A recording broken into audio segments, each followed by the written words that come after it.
What's up YouTube, this is Tech Time Today, and I have another news video for you, again from Fudzilla.com, and as always the link will be in the description below.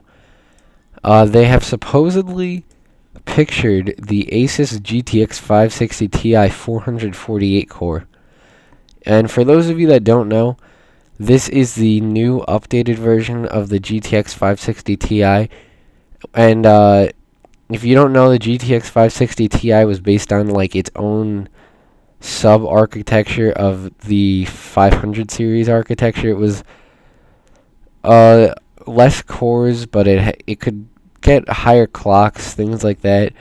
But it wasn't. It was kind of like an offshoot of the main architecture.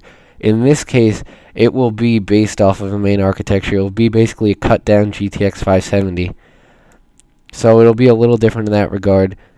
It's supposed to be around $289 to $300, which is pretty good at considering that the GTX 560 Ti normally right now is pretty close to that price. And Asus supposedly was not too happy about this leak. So I'm guessing that it is all true. If Asus supposedly isn't happy with it. It's rumored to be running at 732 megahertz on the core and 1464 on the memory, and it'll have 1280 megabytes of GDDR5 RAM with a 320-bit bus, and those are pretty good specs. I think they look pretty nice to me.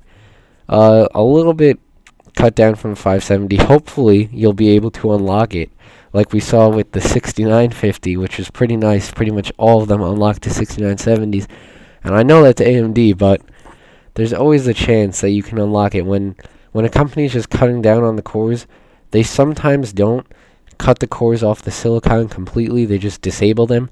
So if that's what Nvidia is going to do, then there's always the potential that they may have some working cores on them and you can unlock it to a 570, which would be really nice.